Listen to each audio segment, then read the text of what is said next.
What is good, my beautiful people? Welcome to another episode of This Feels Personal, the podcast where we talk about healing, growth, and all the messiness in between. I'm your host, Ashley Guy, coming with you with truth, side eyes, and some unsolicited advice. And today, we're talking about something I know I am heavily responsible for, and that's vulnerability hangover. Yeah, that sweaty palm. Why did I just say that after you open up to someone? Yeah, we gonna talk about it. It's not a medical condition, but I know I'm not the only one with symptoms. So, let's talk about it.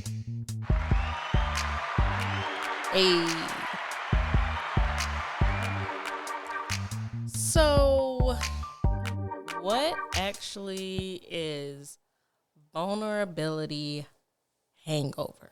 Let's paint the picture.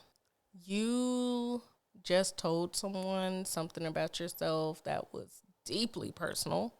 It's not a cute story and it can be awkward, but it's your truth.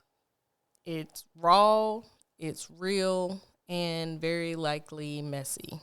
Immediately after telling this raw truth about yourself, your brain goes into overload and is like, Trick, what did you just do? Abort mission. What are you thinking? They are going to judge you. Oh my God, you're so dramatic. This is your brain talking. And those intrusive thoughts, oh my God, you just need to delete your entire personality after letting that out. Yeah, you feel exposed, embarrassed, and maybe a little panicked. When is the last time you shared something deep with someone? When you shared this, did your mind start rehearsing apologies? That is what I am defining as a vulnerability hangover. You tell your truth and you immediately start having regrets about it, thinking that people are going to judge you, and immediately feel a need to provide clarification or apologies for doing so. And y'all know I have to give the biblical perspective on this, right? So Proverbs 28:13 says, "Whoever conceals their sins does not prosper, but the one who confesses and renounces them finds mercy." Basically, hiding your truth won't help you. It just won't. And owning it, even though it may make you feel extremely awkward, that is what's going to move you forward.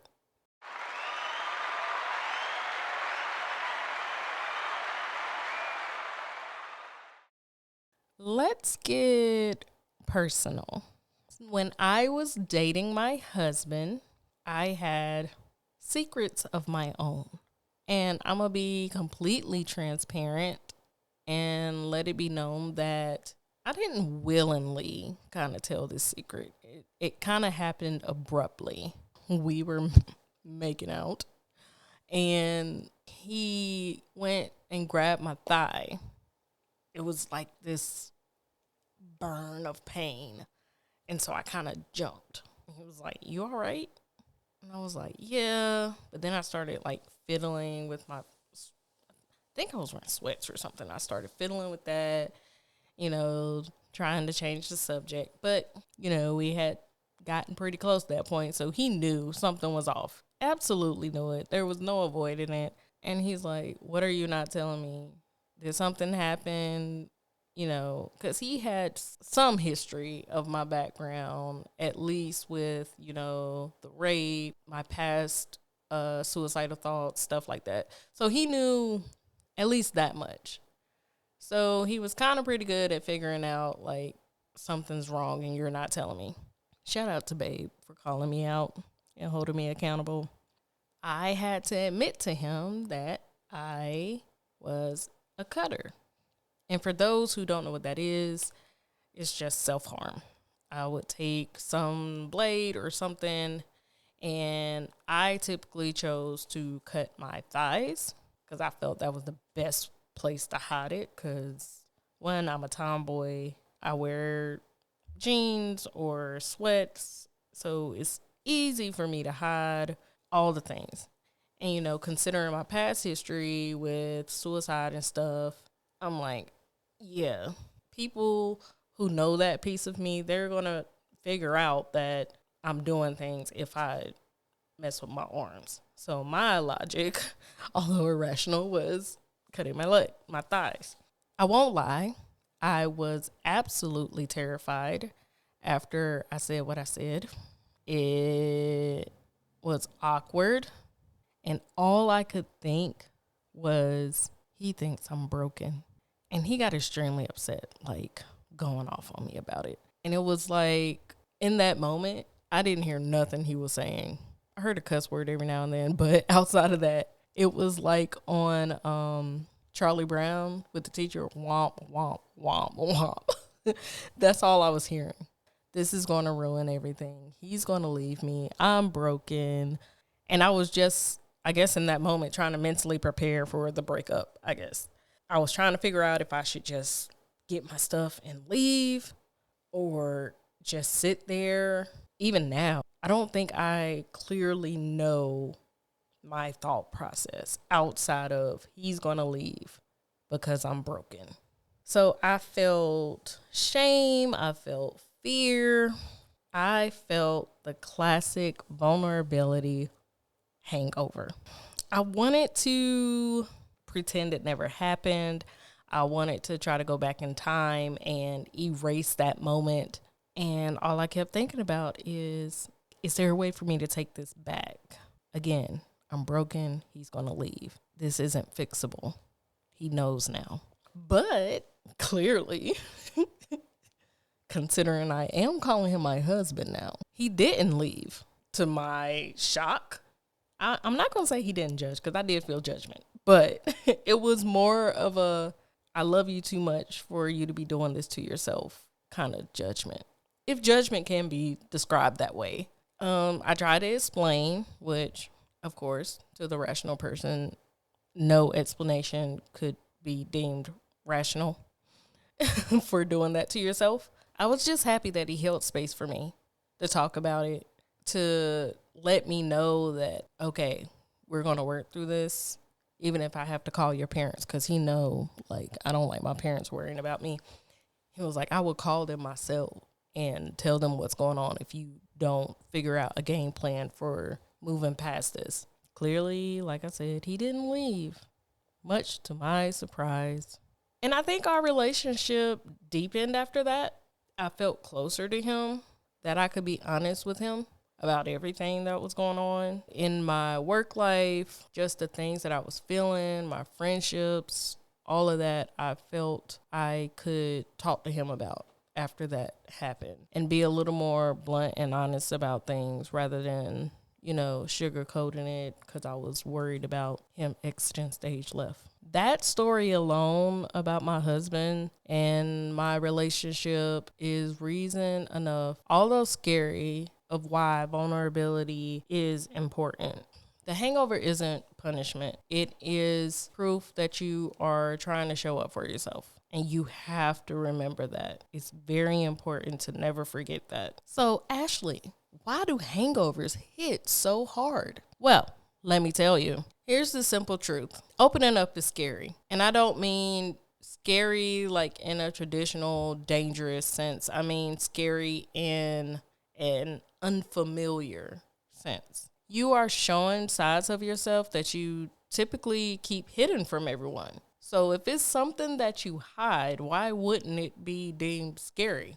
And that's understandable. That exposure, that feeling of awkwardness, a feeling of being uncomfortable, a feeling of possibly being judged and treated differently, yeah, that can be terrifying. However, that feeling is also a sign of growth. I've come to the conclusion that it is natural to replay and second guess decisions made. The decision to be vulnerable, the decision to do something new, the decision to have faith. It's human to second guess things. But discomfort doesn't mean you made a mistake. You actually did something brave because it was something you were scared of and you did it anyway. Ashley, after you told your husband what happened and you spilled your guts and now that cringe is hitting a little hard, what did you do? What did I do? Not much. Oh, you thought I was going to give you some philosophical forward plan on what to do and how to handle feeling the cringe? No. Sometimes you just got to sit in it. You have to be uncomfortable. That's where growth is. And although it's very cliche, I know if you're listening to this podcast, I know that there's a very strong possibility that you've heard this before and heard it 10,000 times over. But growth is on the other side of your comfort zone. So that feeling of awkwardness, that feeling of shame and fear, sometimes you sit in it and you feel uncomfortable and you learn from it. Being able to know when the vulnerability hangover is talking to you, yeah, that's whenever you can start pointing things out to yourself. Oh, this is that vulnerability hangover. It feels awkward, but I'm fine. I've survived it before. I'll survive it again. Knowing that you're human, and there's a reminder that 99% of people aren't replaying words in my head like I am. They're not judging every sentence said. That really is mostly me overthinking things. Sometimes I can journal about it. Other times I distract myself by watching anime or a crime doc, because crime docs, at least for me, I'm like, it could always be worse. Dang, that person got killed by a serial killer, and here I am tripping over a text I sent telling my truth. At that, it could always be worse. So I tend to distract myself, and I'm okay with that. The point is, you don't have to fix it. All you have to do is survive it. Survival is key, because whether you want to admit it or not, eventually that feeling's going to fade. It's not going to stay. So you sit in it, but you don't stay in it. And even if like the person takes it, like you reveal something about yourself that's truly personal and you're freaking out about it, and it does end up going the way you was afraid it was going to go, where that person wants nothing to do with you, they think you're crazy, that's when you're like, yeah, it's time to exit stage left. Thank you for revealing your true colors to me. Time to move on. So why do we keep putting ourselves through this? When you risk vulnerability, you deepen friendships. You deepen relationships. That is where all the good stuff lives. At least that's how I like to look at it. When relationships grow stronger, your support system grows stronger.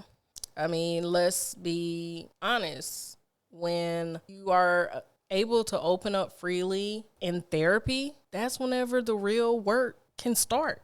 You have to be vulnerable to grow and to become a better person. So that's why we keep having to deal with that cringe, that uncomfortable vulnerability hangover, is because we need to grow from it. So yeah, it's uncomfortable at first. You might repeat a sentence in your head like I did when I told my husband things. But in the end, I'm glad I did. It was a huge, huge heaviness that was lifted off of me. Because in the end, the hangover, it faded. But the connection me and him have, it deepened and it stuck.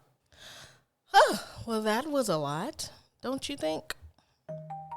So next time, a vulnerability hangover, when it hits, don't panic.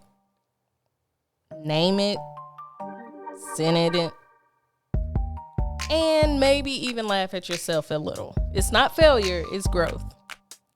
Remember Proverbs 28:13, openness leads to mercy. And as Will Smith reminds us, fear is a choice.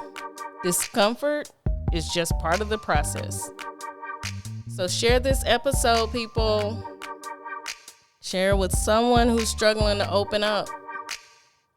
Vulnerability is messy, but it's what makes us human.